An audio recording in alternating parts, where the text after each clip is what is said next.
جس بھی فن سے آپ وابستہ ہیں پورے انہماک کے ساتھ اس میں مہارت حاصل کرنا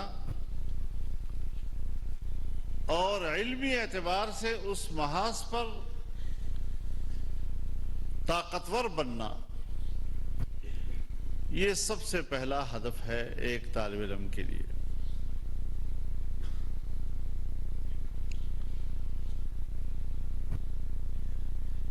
لیکن ایک طالب علم کے لیے یہ بھی ضروری ہوتا ہے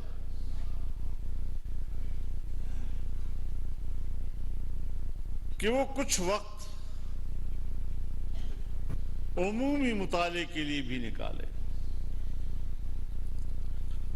جس میں وہ اپنی گرد پیش کو سمجھے، اپنی سوسائٹی کو سمجھے،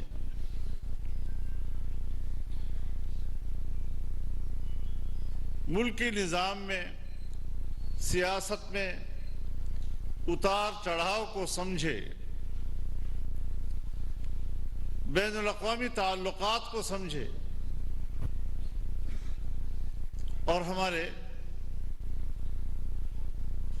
کالجز اور یونیورسٹیوں میں تو تعلقات عامہ، خارجی تعلقات، یہ بذات خود طلباء کا موضوع ہوتا ہے، جس میں وہ اپنے اساتذہ سے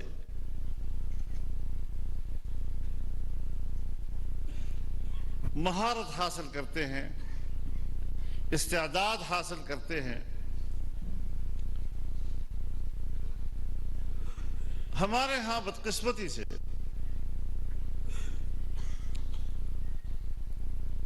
نوجوانوں کو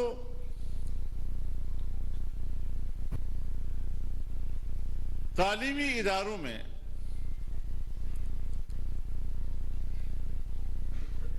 جو رجحان دیا جاتا ہے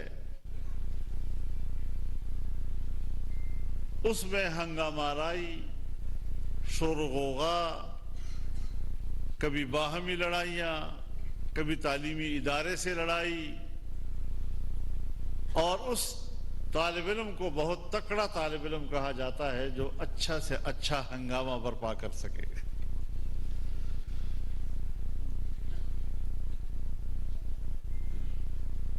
حضرت والد صاحب رحمہ اللہ جب طلباء سے خطاب فرماتے تھے تو بطور نصیحت طلباء سے کہتے تھے کہ تعلیمی زندگی میں میں ایک طالب علم کے لیے علمی سیاست کا قائل ہوں، عملی سیاست کا نہیں۔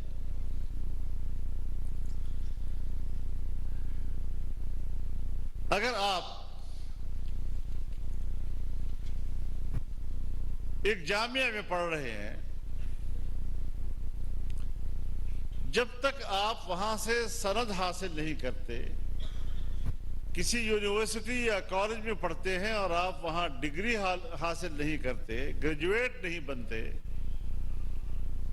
آپ کو کسی بھی ادارے میں، کسی اسکول میں، کسی مدرسے میں پڑھانے کی اجازت نہیں ہوتی۔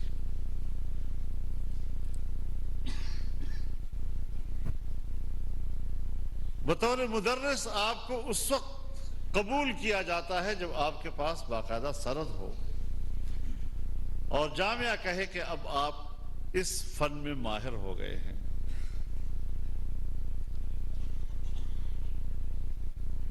جب ہم دورہ حدیث پڑھ رہے تھے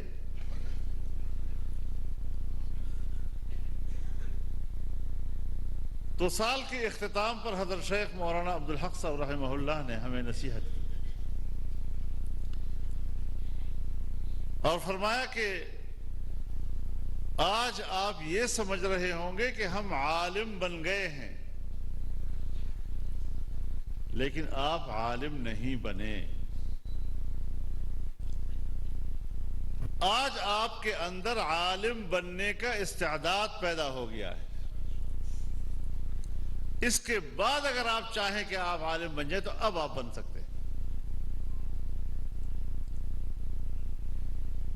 تو زمانہ طالب علمی در حقیقت کسی بھی علم میں استعداد پیدا کرنے کا زمانہ ہوتا ہے،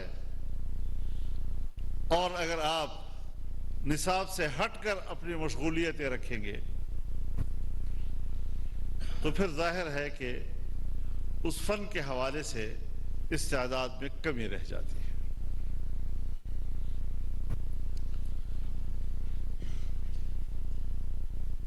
پھر ہمارے ہاں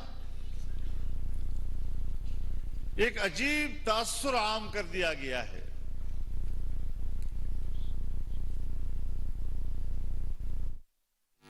اور علم کو تقسیم کر دیا گیا.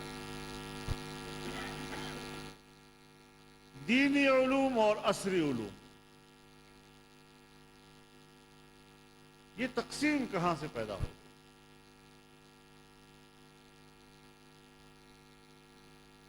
میں بڑی وضاحت کے ساتھ آپ کو بتا دوں کہ علم کے اس تقسیم کے ذمہ دار بر صغیر کے علماء کبھی نہیں.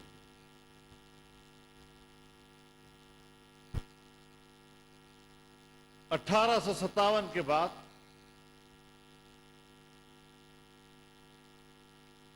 جب علی گڑھ میں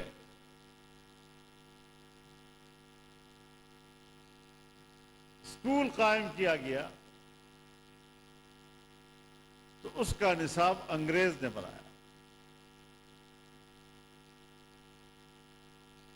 اور انگریز نے جو نصاب بنایا اور وہاں رائج کیا، اس نصاب کے اوپر بر صغیر کے علماء کا کوئی اعتراض نہیں تھا. یہ بات ذہن میں رہے آپ کے. کہیں سے بھی کوئی اس بات کی نشاندہی نہیں کر سکتا کہ ہمارے اکابر علماء نے علی گڑھ مدرسے کے تعلیمی نصاب پہ اعتراض کیا. ہاں یہ ضرور کہا تھا کہ کچھ ضروری مضامین آپ نے نصاب میں شامل نہیں کیے.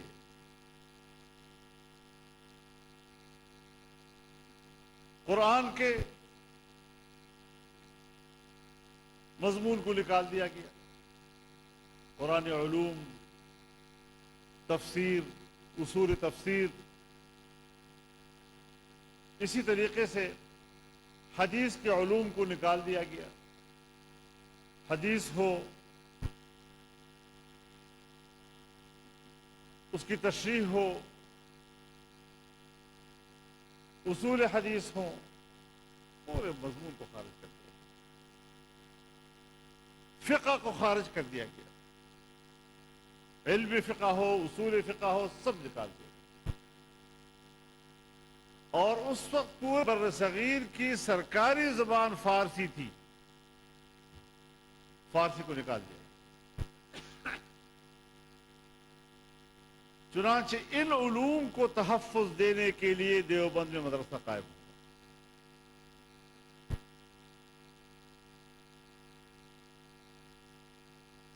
ان کا خیال یہ تھا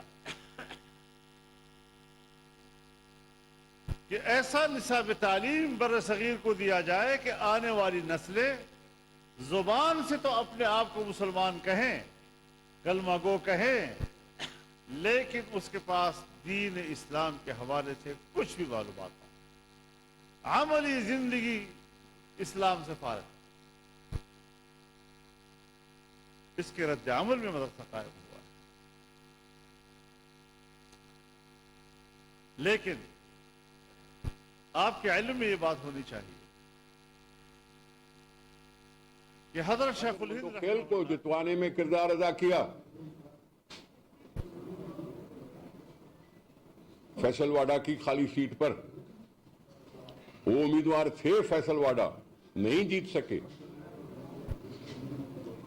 ہم نے ابھی بھی کراچی سے 3 پہلے ایم این اے تھے، ابھی ہمارے 5 ایم این اے تھے کراچی سے. آپ کو ڈھونڈتے پھر رہے ہیں، کہیں دکھائی نہیں دے رہے.